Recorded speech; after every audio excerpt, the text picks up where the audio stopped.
रामगोपाल के हत्यारों को फांसी दो। जी हां, सुदर्शन न्यूज के लंबे संघर्ष का बहुत बड़ा असर देखने को मिला है।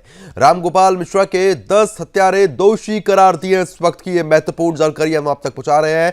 बहराइच की जिला अदालत आज सुनाएगी सजा। विसर्जन पर हमला जो है वो यहां पर देखने को मिला था। इसके बाद हिंदू की हत्या का आरोप जो है वो यहां पर लगा है। तो इस वक्त की ये बड़ी खबर आपको बता रहे हैं।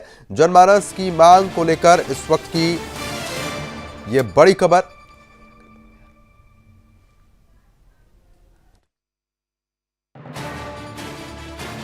गोपाल मिश्रा के 10 हत्यारे दोषी करार दिए गए हैं। तो बहराइच की जिला अदालत आज सुनाएगी सजा।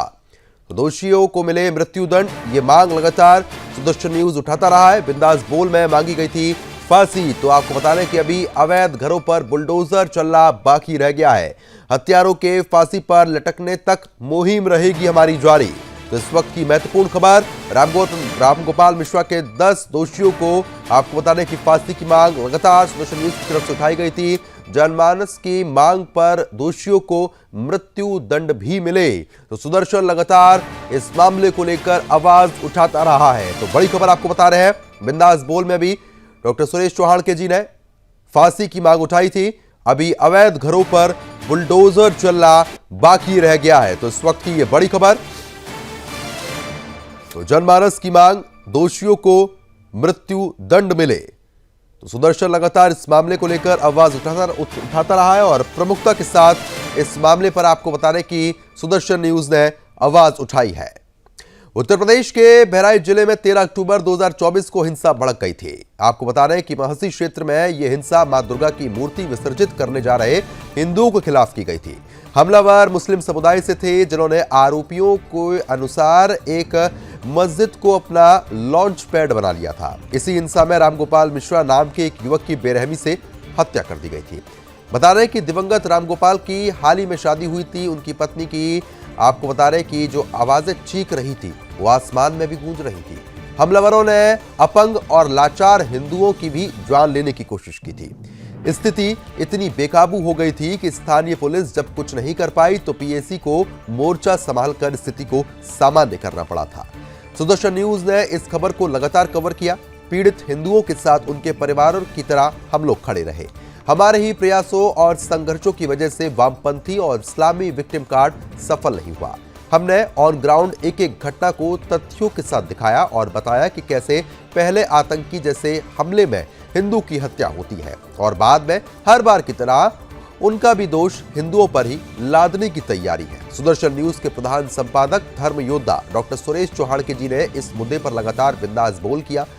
इस शो में उन्होंने रामगोपाल मिश्रा की मां और पत्नी को भी जोड़ा, खुलकर चरमपंथियों को चुनौती दी और शासन से पीड़ित परिजनों पर ध्यान देने की अपील भी की गई थी। हमारी खबर का असर तब से पड़ा था जब मुस्लिम भीड़ के हमले में हिंदुओं पर लाठी बांधने वाले एसएचओ और डीएसपी सस्पेंड कर दिए गए थे। बाद में लापरवाही बरतने वाले पुलिस अधीक्षक भी हटा दिए गए। अंत समय तक हम डटे रहे और उसका अब सुखद परिणाम फिलहाल सामने आना शुरू हो चुका है। बहराइच हिंसा के लगभग 1.25 साल के अंदर ही केस का ट्रायल पूरा हुआ। कातिल ब्रिगेड के 10 दरिंदे दोषी ठहराए गए, जिनको सजा का ऐलान आज होना है। अभियोजना पक्ष इन सभी हत्यारों को फांसी की सजा की मांग कर रहा है। वहीं बचाव पक्ष इनके लिए वो रहम मांग रहा है जिसे संभवतः इसमें से कोई भी पात्र नहीं है। इन बेरहमों के लिए रहम मांगना भी कहीं ना कहीं कानून का मजाक उड़ाना जैसा होगा। भले ही इस केस में निर्णय 1.25 साल से निचली अदालत से आ रहा हो, पर अभी भी बहुत कुछ न्याय होना बाकी रह गया है। तब जांच पड़ताल में सामने ये आया था कि हिंसा वाले स्थल पर कई मुसलमानों के मकान अवैध तौर पर बने हुए थे। प्रशासन ने इस पर बुलडोजर चलाने की बात तो कही थी और आनन फानन में अदालत ने उस एक्शन पर स्टे कर दिया था। बता दें कि हिंसा पीड़ितों ने खुलेआम मस्जिद को लॉन्च पैड जैसा बताया था। अभी तक उस मस्जिद पर कोई कार्रवाई नहीं हुई है। कई हमलावर फरार चल रहे हैं। मुख्य अभियुक्त का नेपाल कनेक्शन निकलकर सामने आया है। उस दिशा में भी अभी तक कोई ठोस कार्रवाई नहीं हुई है। केस में लापरवाही करने वाले पुलिस कर्मचारियों में से कई बार फिलहाल आपको बता दें कि वो बहाल हो गए। दोस्तीकरण की कार्रवाई में अदालत के स्टे के खिलाफ अपील करने वाले भी कहीं ना कहीं सुस्त है। ऐसे तमाम मामलों में जिन पर शासन को तत्काल ध्यान देने की जरूरत है। सुदर्शन न्यूज हत्यारों के साथ उनके द्वारा प्रयोग किए गए ठिकानों पर अंतिम एक्शन होने तक आवाज ऐसे ही उठाता रहेगा। हमारा ये मानना है कि आज का समय न्याय मिलना नहीं बल्कि न्याय की शुरुआत है। जिन हत्यारों के घरों के ध्वस्तीकरण का स्टे उन्हें फरारी के दौरान ही मिल जाता है, उनकी पहुंच और पैठ कितनी ऊंची है इसका अनुमान सहज लगाया जा सकता है। ऐसे में ऊपरी अदालतों में रामगोपाल के साथ मानवता के ये कातिल कौन सा पैंतरा खेलेंगे, इस पर भी नजर रखने की जरूरत है। इसको कौन कौन सी मजहबी संस्थाएं मदद कर रही है, राष्ट्रहित में ये भी जानना बहुत ज्यादा जरूरी हो जाता है। हिंदू समाज को भी सतर्क रखना होगा। जिस घर की छत पर रामगोपाल मिश्रा की हत्या हुई थी वो कभी एक हिंदू की ही जमीन हुआ करती थी। जिस मार्ग पर हिंदुओं पर हमले हुए थे उन पर कभी ना कभी अधिकतर मकान हिंदुओं के हुआ करते थे, पर कुछ पैसे लालच में उन्होंने अपनी जमीनें गलत लोगों को बेच दी। आपको यह भी बताने की बची कुची कसर जो है वो लैंड जिहादियों ने सरकारी जमीन पर कब्जा करके पूरी कर दी है। फल ये रहा कि अपनी ही जमीन बेचकर हिंदू समाज अपने ही घर में घिर चुका है। रही बात मां दुर्गा की शोभा यात्रा पर हमले की, तो यह हमला सिर्फ बहराइच का नहीं बल्कि देश के हर हिस्से में सोची समझी साजिश के तहत किए जा रहे हैं। शोभा यात्रा का नाम और स्थान भर बदलता है लेकिन घटना वो ही रहती है। हिंसक भीड़ एक जैसी ही रहती है। कभी मां सरस्वती की यात्रा, कभी भगवान गणेश विसर्जन यात्रा, तो कभी मां दुर्गा की यात्रा। बिहार, झारखंड, बंगाल, महाराष्ट्र, उत्तर प्रदेश, राजस्थान आदि इन अंतर्राष्ट्रीय साजिश के गवाह है। देखना यह है कि सेक्युलर समाज इस पर कब कुछ समझ पाता है और कब कुछ निर्णय ले पाता है।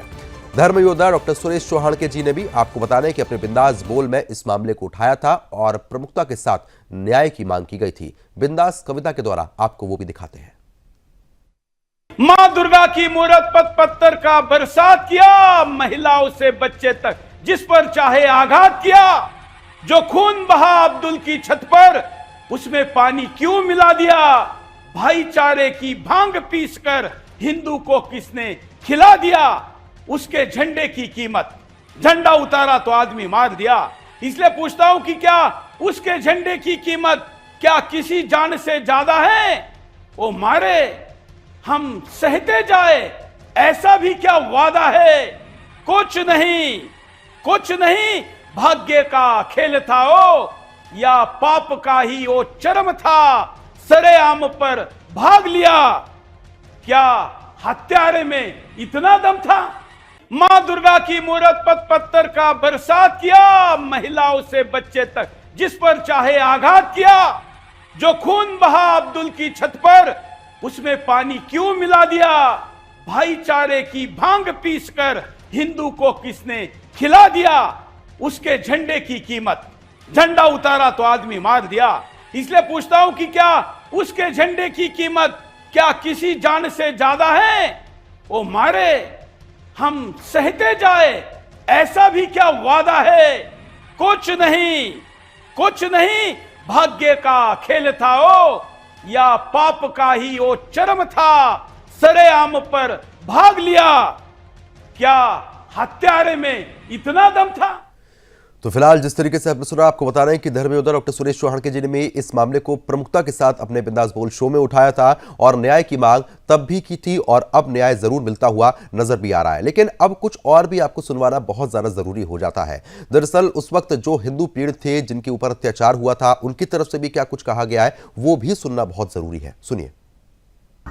महसी ये हरदी क्षेत्र में आता है और हमारे साथ एक पीड़ित है। क्या नाम है आपका? विनोद का मिश्रा। विनोद, कहाँ गांव है आपका? सिपहिया। अच्छा, ये चोट कैसे लगी आपको? चोट जब मोटी हमारी महाराज में पहुंची, हाँ, तो मुस्लिम लोगों ने हाँ, हमारे मूर्तियों पर ईंटा पर फेंक दिया। अच्छा, जिससे मूर्ति का एक हाथ क्षतिग्रस्त हो गया। ठीक है। और दूसरी मूर्ति पर भी यही हुआ। अच्छा, दो मूर्तियों पे हमला हुआ जी। अच्छा, और उसके बाद डीजे वाले को बंद करने के लिए उसका खींचा, हाँ, जो बज रहा था। अच्छा, तो खींचा और उसके बाद 2-3 थप्पड़ मारे। उसी में बवाल शुरू हो गया। वो लड़का उत्तर तरफ भाग गया। कौन लड़का? जो अब्दुल हमीद का था। अच्छा, वो उत्तर तरफ भाग अब्दुल गया। हमीद ने, मतलब अब्दुल हमीद के लड़के ने शुरुआत की सबसे। जी जी, शुरुआत पत्थर उसी ने मारे मूर्तियों में। जी जी, वो छत से पहले मारा। अच्छा, दो मूर्तियां टूटी। जी, 2 मूर्तियाँ। ठीक है। तो उसी ने फिर ये बवाल हुआ और फिर धरने पर लोग बैठ गए। हाँ, हम भी साथ में बैठ गए। हाँ। पुलिस प्रशासन भी हम लोगों को समझा बुझा रही थी कि थोड़ा जो हो गया तो मूर्तियों का विसर्जन किया जाए। तो हम कहा मतलब हम इनके त्योहारों में किसी भी प्रकार का द्वेष या भावना लेकर के या कभी दंगा फसाद नहीं करते हैं। ठीक। तो ये हमारे साथ बदसलूकी की है, हमारे धर्म के खिलाफ या हमारे आत्मरक्षा के खिलाफ जो कर रहे हैं ये अन्याय है। चलने फिरने में भी अक्षम, चलना फिरना तो दूर, बोलने में भी सक्षम नहीं। एक कदम भी आगे बढ़ने के लिए ट्राईसाइकिल का प्रयोग करना पड़ता है। माँ दुर्गा के भक्त हैं, जिस भी रूप में माँ ने इनको ये जन्म दिया स्वीकार किया। अगला जन्म बेहतर हो उसके लिए माँ की भक्ति में हमेशा लीन रहते थे। प्रसाद बांटते थे एक हाथ से। इनको भी मजहबी भीड़ ने, उन्मादी भीड़ ने, इन्हें भी अपने मजहब के लिए इनको खतरा माना। अब आप बताइए किस रूप में किसी व्यक्ति के लिए खतरा हो सकते हैं? व्यक्ति तो छोड़ो, मजहब के लिए। क्या नाम है आपका? मेरा नाम सत्यमन मिश्रा है। अच्छा। और मैं अपने ही सिपहिया पीली के माँ दुर्गा के ट्राली पर बैठा हुआ था और प्रसाद और तिलक लगा रहा था। और जब हम इंडियन बैंक के सामने पहुँचे तब वो अब्दुल हमीद के लड़के निकले और कहा डीजे को रोकिए रोकिए। डीजे रुक गया। उनसे उन लोगों से कहा कि आप पहले गाना बंद कीजिए, गाना बंद कीजिए। तो ये लोग नहीं बंद किए। तब वो पहुँचे, वो लड़का पहुँचा और लीन निकाल लिया और दो चार झापा, दो तीन लोग थे, दो चार झापा मार दिए। बवाल होते होते और राम गोपाल को। आपको कैसे लगी चोट? हम जब इसके बाद जब पब्लिक भगी तो आकर के तुरंत ईसा धर से माँ दुर्गा के ऊपर फेंकना चालू कर दिया। तो फिलहाल जिस तरीके से आपने प्रतिक्रिया भी सुनी, ये सुनना बेहद जरूरी था और ये साफ तौर पर दर्शाता है कि उस समय स्थिति क्या रही होगी। चर्चा को आगे बढ़ा लेते हैं। खास मेहमान हमारे साथ लगातार बने हुए हैं। प्रोफेसर सुनील शर्मा जी हैं, बीजेपी प्रवक्ता। सुनील जी स्वागत है आपका। डॉक्टर पूजा मिश्रा, सपा प्रवक्ता। पूजा जी आपका स्वागत है। आदित्य मिश्रा है, दंगा पीड़ित हिंदू है, वो भी लगातार हमारे साथ बने हुए हैं। आदित्य आपका भी स्वागत है। हाजी नाजिम मुस्लिम स्कॉलर है। हाजी नाजिम जी आपका भी बहुत बहुत स्वागत है। सुनील जी, मैं आपसे सबसे पहले ये समझना चाह रहा हूं कि जिस तरीके से रामगोपाल के जो हत्यारे थे उनको फिलहाल कोर्ट की तरफ से तो सजा यहां पर सुनाई जाएगी, लेकिन मांग फांसी की हो रही है। रामगोपाल के अलावा भी ऐसे कितने न जाने हिंदू हैं जिनके ऊपर अब भी अत्याचार होते हैं। सुदर्शन न्यूज तो लगातार ऐसे मामलों में मांग उठाता है और अब भी इस मामले पर हम चर्चा कर रहे हैं। लेकिन हिंदुओं के लिए आवाज उठाने वाले हिंदू संगठन भी जिस तरीके से मैदान में उतरते हैं, लेकिन उसके बावजूद भी हिंदू सुरक्षित क्यों नहीं हो पा रहा है?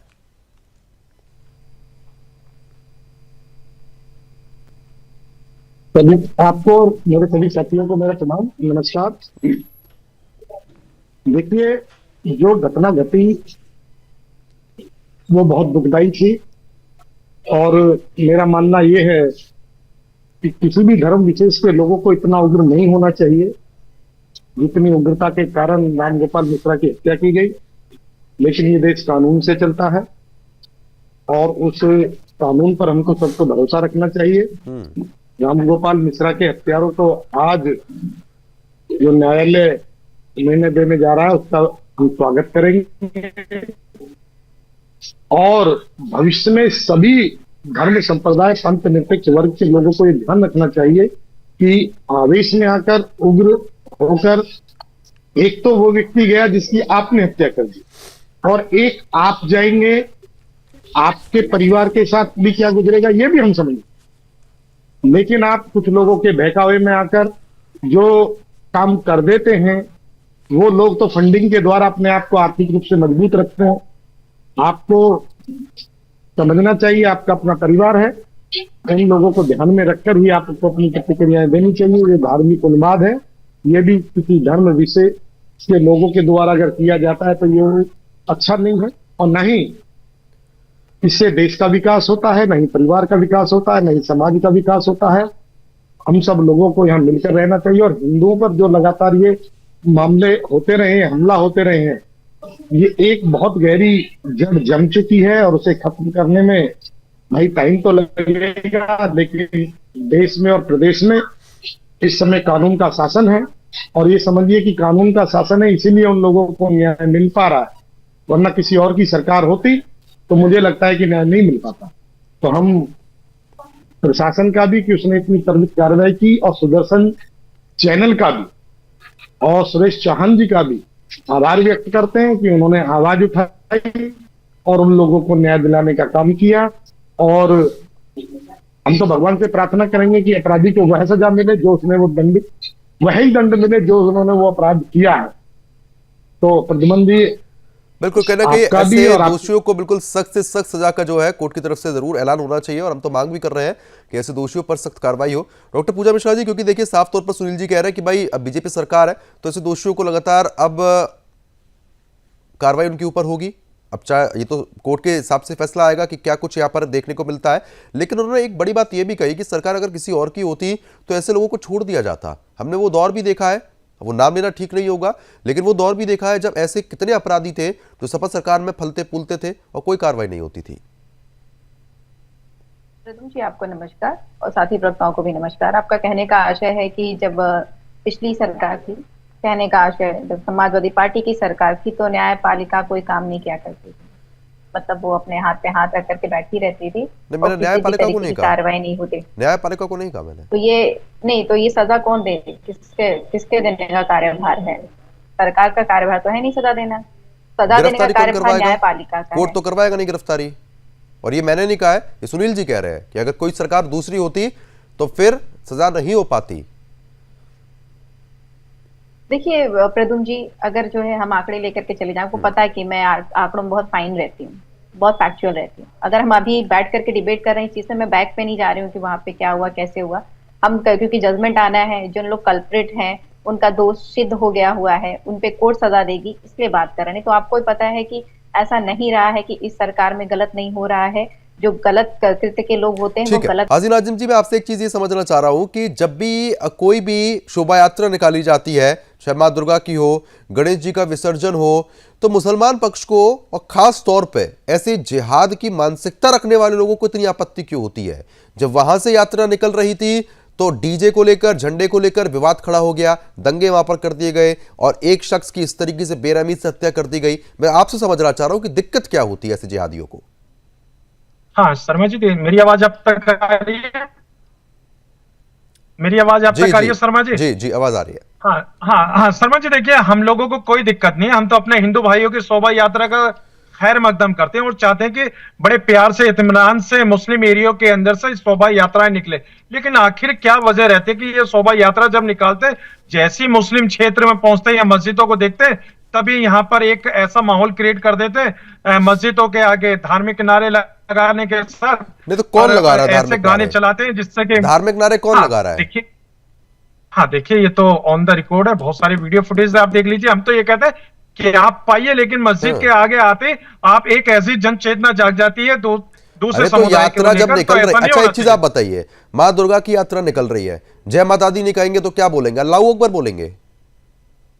हाँ देखिए अभी शर्मा जी, अभी आपने कहा कि भी यहाँ पर शोभा यात्रा निकल रही है तो अल्लाह अकबर ना कहकर और दूसरा जय माता दी कहेंगे, तो मैं ये कहता हूँ कि जय माता दी भी कहिए और देखिए दूसरे के धार्मिक स्थल का सम्मान कीजिए। देखिए हम लोग जब मुहर्रम का सुन तो लीजिए शर्मा जी, जब मुहर्रम का जुलूस निकलता है तो किसी भी अन्य धार्मिक स्थलों को हम कभी ये नहीं कहते कि यहाँ पर आप शोर शराबा करें या उनको ढकें, लेकिन जब भी शोभा यात्राएं निकलती है या तो उन मस्जिदों को कवर कर दिया जाता है या मस्जिदों के आगे इस तरीके का माहौल क्रिएट करा जाता है। ऐसा नहीं होना कभी नहीं हुई है। अच्छा चलिए एक चीज बता, मुझे बस एक चीज साधारण से एक चीज बता दीजिए, हम इंसानों की बात कर लेते हैं और कुछ जिहादियों की बात कर लेते हैं। आपकी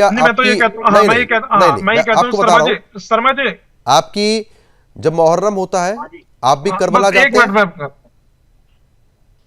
हाँ देखिए, मुहर्रम होता है, आप बात सुनिए ना, मेरी बात सुनिए आप, मेरी बात सुनिए, जब मुहर्रम होता है आप भी जाते हैं करबला, और मुझे बताने की जरूरत नहीं है कि कितनी बड़ी तादाद में भीड़ होती है। मैं आगरा का रहने वाला हूं, करबला कई सारे हैं वहां पर, और अक्सर देखने को मिलता है कि बुजुर्ग से लेके बच्चे तक महिलाएं इतनी बड़ी बड़ी कतारों में जाते हैं। हिंदुओं के मंदिर भी पड़ते हैं, हिंदुओं की दुकानें पड़ती हैं, हिंदुओं के घर पड़ते हैं, और उन्हीं रास्तों से वो सभी मुसलमान जाते हैं। आज तक बताइए कभी कोई ऐसा घटनाक्रम हुआ हो, किसी ने पत्थर फेंका हो, किसी ने कुछ ऐसी हरकत करी हो जिससे वो यात्रा बिगड़ी हो, आपका जुलूस वहां से खराब हुआ हो? बताइए। हाँ सुन लीजिए, अभी आपने कहा कि जैसे जुलूस, हाँ सुन तो लीजिए, जैसे आपने कहा कि जैसे मुस्लिम जुलूस निकलते हैं मुहर्रम के, किसी भी अन्य धार्मिक स्थलों पे, वहां पर किस तरीके का कोई उत्पाद नहीं होता। मैं ये कहना चाहता हूँ कि देखिए, हम लोग प्रशासन का सहयोग करते हैं, प्रशासन के साथ है, प्रशासन के साथ हम लोग उनकी गाइडलाइन, उनके रूट मैप के अनुसार चलते हैं। लेकिन कुछ जो लोग होते हैं, जहाँ रूट मैप होता है उसकी जगह ना चल के जहाँ विशेष समुदाय रहता है उधर की तरफ रुख करना चाहते हैं। और इसके साथ एक और चीज मैं कहना चाहता हूँ सर, देखिए अभी आपने जो कहा कि यहाँ पे, मैं ये कहना चाहता हूँ शर्मा जी, देखिए अब यहाँ पर अदालत की तरफ से एक उम्मीद की जा रही है इंसाफ की, तो हम लोगों को भी उम्मीद जाग रही है कि हम चाहते हैं कि अखलाक के जो हत्यारे उनको फांसी हो। सुबोध के जो हत्यारे थे, जो इंस्पेक्टर सुबोध थे पुलिस, आप तुरंत अखलाक तक चले जाते हैं, आप अखलाक तक चले जाते हैं। राम गोपाल के लिए आप एक शब्द नहीं बोलेंगे, राम गोपाल के लिए आप कुछ नहीं बोलेंगे, अखलाक तक पहले चले जाते हैं आप। कोच के अंदर यही जो चीजें है ना, ये दुर्दशा जो हो रही है, ये यहां से समझ में आ जाती है कि आपने राम गोपाल के लिए एक शब्द ये नहीं बोला कि हाँ उसके हत्यारे हैं और सख्त सजा का ऐलान होना चाहिए। अखलाक तक चले जाएंगे, कहां तक चले जाएंगे? अदालत के जैसे फैसला होगा, सुन तो लीजिए, अदालत जो भी फैसला देगी ये तो सर्वमान्य है। और जब वहां इंसाफ मिलेगा अदालत की तरफ से, तो हम लोगों को भी उम्मीद जाग रही है कि इनके जो पीड़ित परिवार है इनको भी इंसाफ मिलेगा। आपके सुदर्शन चैनल पे इन सभी के परिवारों को लेकर आपको भी एक मुहिम चलानी चाहिए, ताकि हम तो चला ही रहे हैं ना मुहिम, जब तो आप आज बैठे हुए हैं, उनको भी इंसाफ मिले। ठीक है, मैं आपको सुनवा रहा हूं, मैं आ रहा हूं सुनील जी, पूजा जी आप भी सुनिएगा, सुनील जी आप भी सुनिएगा। आदित्य मिश्रा हमारे साथ लगातार बने हैं और दंगा पीड़ित हिंदू हैं, जो उस समय दंगे हुए थे उसमें ये भी पीड़ित थे। आदित्य, एक बार घटनाक्रम बताइए, घटनाक्रम क्या था, भीड़ ने क्या कुछ किया, किस तरीके से दंगे भड़काए, क्या कुछ घटनाक्रम था, विस्तार से बताएं। बिल्कुल, ये भीड़ जो है वाजपेयी पुरवा से ये महाराजगंज होते हुए, क्योंकि अभी हमारे जो मुस्लिम भाई हैं इन्होंने एक बात बोली कि रोड मैप जो दिया जाता है हम उसको फॉलो करते हैं। मैं वहां पर आऊंगा, लेकिन उससे पहले बता दूं कि एक ही रोड है, वो मेन रोड हाईवे है जहां से मूर्ति विसर्जन होता है। जब मूर्ति विसर्जन के लिए गाड़ी जा रही थी तो उस टाइम पर सबसे पहले ये नीचे आते हैं और कहते हैं डीजे बंद कर दो, डीजे बंद कर दो नहीं तो बहुत कुछ हो जाएगा। तो भाई डीजे क्यों बंद कर दो? डीजे बंद नहीं होता है तो डीजे का तार खींच दिया जाता है। जब डीजे का तार खींच देते हैं तो वहां पर जो कुछ वरिष्ठ लोग थे हिंदू समाज से, वो इनको समझाने का प्रयास करते हैं कि भाई यहां पर 10 मिनट की बात है, हम आगे निकल जाएंगे, अपना डीजे नहीं बंद होना चाहिए जी। लेकिन इतना हो ही रहा था कि तब तक छप्पर से एक पत्थर आता है जो माता जी के हाथ पे लगता है और मां का हाथ क्षतिग्रस्त हो जाता है। किसी को कुछ भी समझ में आए, इससे पहले कई सारी बोतलें जिस पर माता जी की प्रतिमा विद्यमान थी, उसी ट्रॉली पर कई सारी जो है कोल्ड ड्रिंक्स की बोतलें आ जाती हैं। जब इतना कुछ हो जाता है फिर हिंदू भीड़ भड़कती है, और हिंदू भीड़ जब भड़कती है तो उस टाइम पे पुलिस क्या करती है, हिंदुओं का साथ ना देकर के इनका साथ देना शुरू करती है, मुसलमानों का। और उसी में राम गोपाल छत पे चढ़ते हैं और झंडा उखाड़ देते हैं, क्योंकि ये हिट ऑफ द मोमेंट था कि भाई तुमने अगर ये किया है, हमारी माता जी की प्रतिमा को क्षतिग्रस्त किया है, तो हम भी कुछ ना कुछ तो रिएक्ट करेंगे ही। और जब वो झंडा उतारता है और उसके बाद एक गोली मारी जाती है पीछे से, चलो समझ में आया एक गोली मार दी आपने, रिपोर्ट्स के अनुसार 36 गोलियां मारी गई। अगर आपकी इंटेंसिटी उसको जान से मारने की नहीं थी, बड़े दंगे भड़काने की नहीं थी, तो आपका मकसद क्या था? अभी हमारे भाई ने बोला, नाजिम जी ने, कि जो हिंदू है जब वो जाता है तो वो भड़काऊ गाने बजाता है मस्जिद के सामने। नाजिम जी चलेगी जब हैदर की तलवार कटेंगे एक एक काफिर, ये भड़काऊ नहीं है। हिंदू तो कुछ नहीं बोलता। हिंदू इसलिए कुछ नहीं बोलता क्योंकि हिंदू अपने वेदों को मानता है, जहां पर कहा जाता है एकम सद बहुधा विप्रा वदन्ति, एक ही सत्य को विद्वान अलग अलग रूपों में मानते हैं, इसलिए हिंदू कुछ नहीं कहता। चलो समझ में आया, राम गोपाल जी ने आपका झंडा उतार दिया, आपने गोली मार दी, ठीक। चंदन गुप्ता 26 जनवरी 2018 तिरंगा यात्रा निकल रही थी, ठीक है, कहीं ना कहीं इस तरीके के घटनाक्रम आदित्य जो है वो लगातार देखने को मिले हैं। हाजी जी आप बताइए, आप तो साफ तौर पर कह रहे थे कि भाई ऐसी नारेबाजी होती है, वहां तो डीजे को लेकर विवाद हुआ था।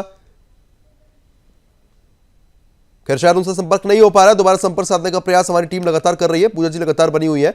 पूजा जी, अब देखिए बात घुमा फिरा के बस इतनी सी आती है कि जब भी किसी मुस्लिम स्कॉलर से, मुसलमान लोगों से, और ये समझने की कोशिश होती है कि उस शख्स के खिलाफ कार्रवाई होनी चाहिए या नहीं जो ऐसे दोषी होते हैं, तो कहीं ना कहीं एक पुराना एग्जाम्पल निकाल दिया जाता है, लेकिन साफ तौर पर यह नहीं कहा जाता है कि यह क्यों हो रहा है।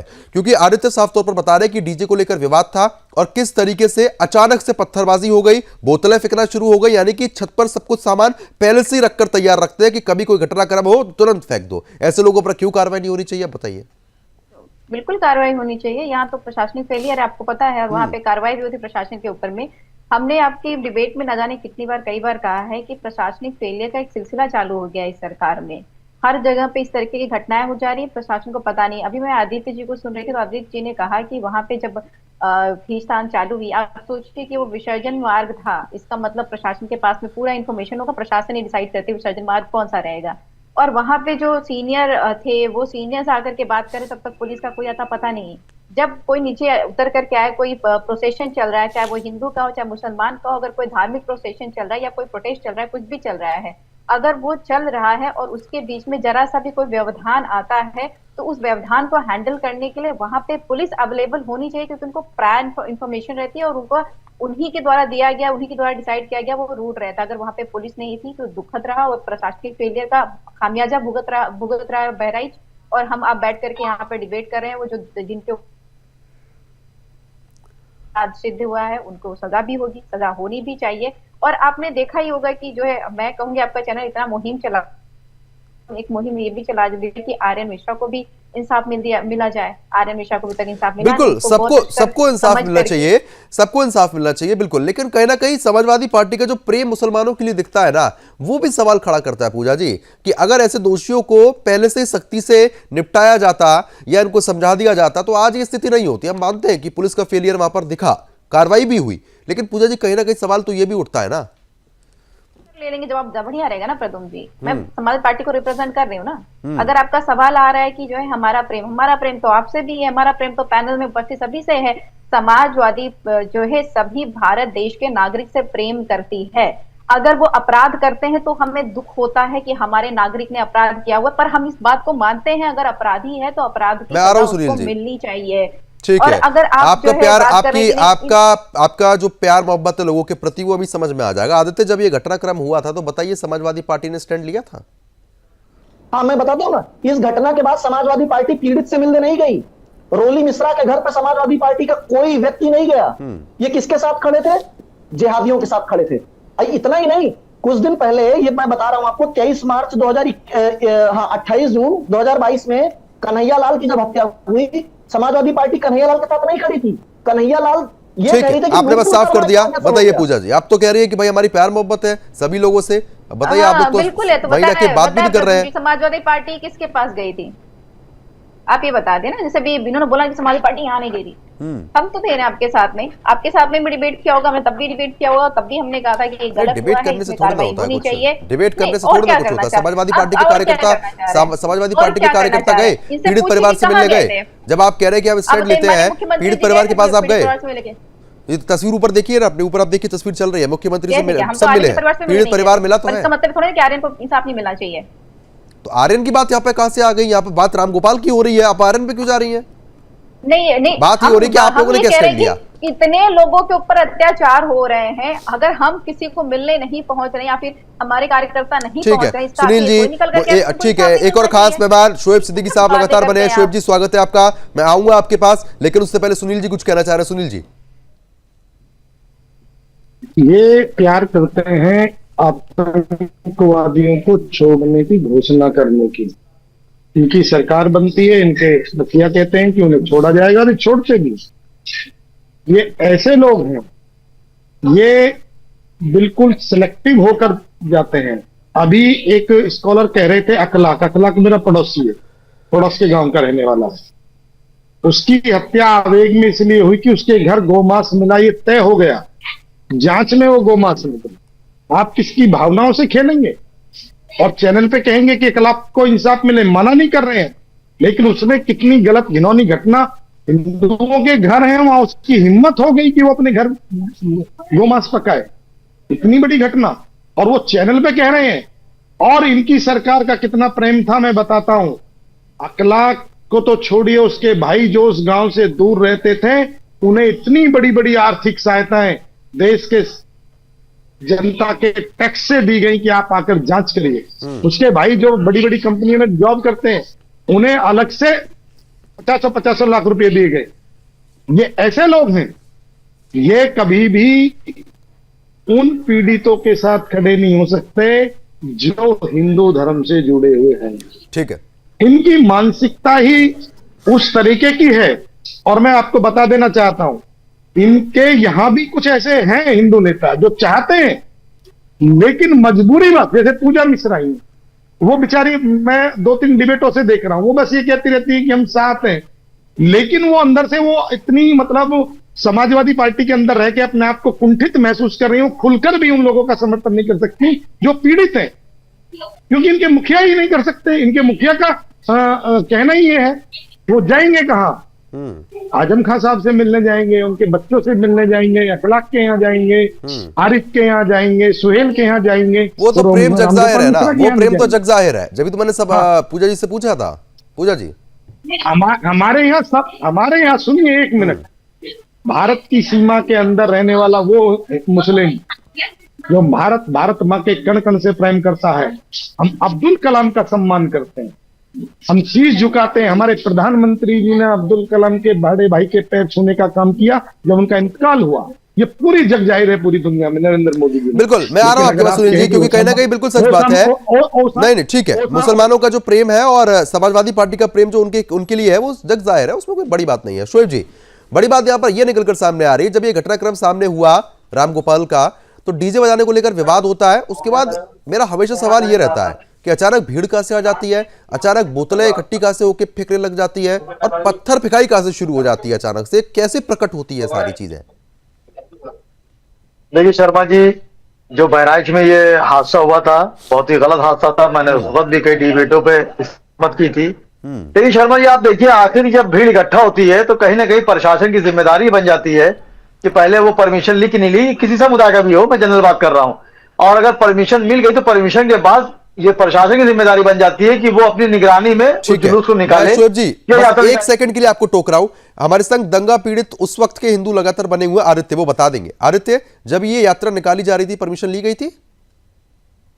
हर चीज की परमिशन ली गई थी। पहला, मैं इस बात से बार बार परेशान होता हूं कि परमिशन ली गई, प्रशासन को देखना चाहिए, फलाने को देखना चाहिए, ढिमकाने को देखना चाहिए। समाज कब देखेगा? समाज ये जिम्मेदारी कब लेगा? खास करके मुस्लिम समाज ये जिम्मेदारी कब लेगा भाई, कि जहां पर 100 हिंदू है, 1 मुसलमान रहता है, उसे कोई दिक्कत नहीं, 10 मुसलमान रहता है, कोई दिक्कत नहीं। जैसे ही वो संख्या 30 के उस पार होती है, वैसे ही मुसलमानों को दिक्कत होना शुरू हो जाती है। ठीक है, बताइए शोएब जी, आ रहा हूं आदित्य, बताइए शोएब जी। जी मैं इस मामले से बड़ी हैरत करता हूं कि जब मैं बोलता हूं तो आप बात मुकम्मल नहीं देते। मैंने आपकी जो बात थी उसका जवाब लेना चाह रहा था बस। मैंने इल्जाम नहीं लगाया, मैंने एक जनरल बात करी। उस घटना से मैं बहुत दुखी था, मैंने उस वक्त डिबेटें दी और मैंने मुखालफत करी जिन लोगों ने हरकत की थी। मैंने उस वक्त भी कहा था सख्त सजा दी जाए जिसे काम किया। मैं ये कह रहा हूं कि आखिर जिस तरह की रैलियां या जुलूस निकलते हैं, मैं सवाल बात नहीं, मैं अपनी बात कह दूं। देखिए पहले डिबेट बात कह दूं फिर मैं जवाब दूंगा। मैं आपके साथ, उससे बेफिक्र रहिए, लेकिन सच्चाई सामने आनी चाहिए। जब प्रशासन ने परमिशन किसी जुलूस को दी, मेरे जुलूस को दी, तो प्रशासन की जिम्मेदारी बन जाती है कि वो साथ साथ रहे, जुलूस को निकाले। और खास कर जब आप माहौल यूपी का खास कर देख रहे हैं तो आप उतार रहने चाहिए। ये घटना घटी कैसे हो गई? तो यानी कि मुस्लिम इलाके में ऐसे, यानी कि आप ये कहना चाह रहे हैं कि मुस्लिम इलाकों से अगर ये यात्रा निकलेगी तो प्रशासन को सजग हो जाना चाहिए कि भाई यहाँ पर पत्थर फेंकाई हो सकती है। नहीं, तो फिर डरने की क्या जरूरत है? घुमाइए नहीं शर्मा जी, प्रशासन वहां मौजूद था। शर्मा जी बात घुमाइए नहीं, मैं ये कह रहा हूँ, ये आप बात घुमाइए नहीं। मैं ये नहीं कह रहा हूँ, जो भी जुलूस निकले, रैली निकले, कुछ भी निकले, प्रशासन की जिम्मेदारी है कि अपनी निगरानी में उसको वहां से लेके निकले, और जो भी उसके दंगाई हो चाहे किसी समुदाय को, उनको बख्शा ना जाए। हम सिर्फ इतनी बात कहना चाह रहे हैं, हमारे मुख्यमंत्री तो सख्त फैसले जाने जाते हैं, मैं उनको हमेशा नमन करता हूं। आखिर प्रशासन की ढिलाई कैसे हो जाती है? एक बात क्या गुजरा, 50 वाक्य यूपी में हुए, मुख्यमंत्री कहते हैं ये कैसे हो जाता है? आपने प्रशासन पर सवाल उठा दिए, आपने प्रशासन पर सवाल उठाया, प्रशासन पर कार्रवाई भी हुई, लेकिन बात यह है कि जो ऐसे जिहादी है उनके लिए आप क्यों नहीं बोलते कि हाँ भाई ये गलत है, ऐसा नहीं होना चाहिए था?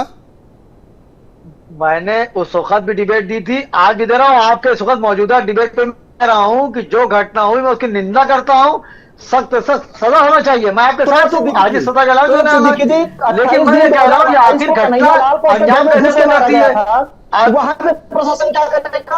अगर आप घर में घुसकर हत्या करते हैं फिर वहां चलो ठीक है, अब समय कम है। आप सभी मेहमानों का हमारे साथ जुड़ने के लिए, इस मुद्दे पर विस्तार पूर्वक चर्चा करने के लिए बहुत बहुत शुक्रिया।